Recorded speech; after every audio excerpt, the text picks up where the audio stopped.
అన్న అది నేను ఒకటి విన్నది, హెయిర్ కలర్ వల్ల మీరు ఇంత బ్లాక్ అయిపోయారంటనా? అవును. నేను 'ఒంగోలు గీత' సినిమాకి జనరల్‌గా సినిమా ఆర్టిస్టులు గానీ, స్టేజ్ ఆర్టిస్టులు గానీ ఎవరైనా సరే ఏదైనా ప్రోగ్రామ్ ఉంటే అక్కడి దాకా ఉన్నది వదిలేసి కలరేస్తారు. నేను అలా కలరేసా. నాకు తెలీదు. కొన్నాళ్ళయిన తర్వాత వైజాగ్‌లో ఒక షూటింగ్ ఓపెనింగ్‌కెళ్ళా.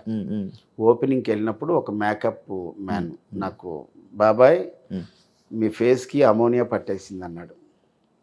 అంటే మనకి ఎయిర్ కలర్‌లో అమోనియా ఉంటది. కొన్ని నో అమోనియా అని కొన్ని ఉంటాయి. మరి నాకు ఎలాగైంది, మనం ఏంటంటే మంగళ షాప్‌కెళ్ళి చేసేసుకుంటాం. అలా ఎక్కడ పడిందో నాకు తెలీదు గానీ, నాకు తెలియకుండా ఒక బ్లాక్ ఫార్మ్ అయిపోయింది. ముందే మనం బ్లాక్‌గా ఉంటాను. దాంతో ఇదొక బ్లాక్ వచ్చింది. నాది ఇరిటేటెడ్ బ్లాక్ కాదు గానీ, ఒక మోస్తరు బ్లాక్ వచ్చింది. అతను చెప్పినప్పుడు అంటే అదేంటి అమోనియా అంటే, ప్రతి ఎయిర్ కలర్‌లో అమోనియా ఉంటది. అది మీకు పట్టేసిందన్నారు. ఇక్కడ వరకు చూస్తే ఇయన్నీ బానే ఉంటాయి. అవునవును. ఈ ఒక్క ఫేస్ వరకే వచ్చింది. అది కూడా అనుకోకుండా భగవద్ అనుగ్రహం, అది ప్లస్ అయింది కూడా నాకు.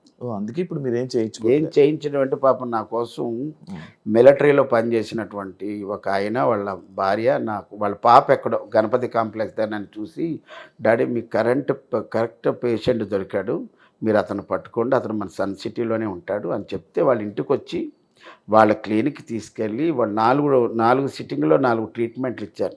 అది చేశారు. నాకు కొన్ని డేట్లు లేక అవి లేక వదిలేసాను గానీ, లేకపోతే వాళ్ళ వల్ల కొద్దిగాని మార్పు వచ్చేదేమో. ఏదో ఎక్కడో చిన్నది తగిలింది వచ్చింది తర్వాత.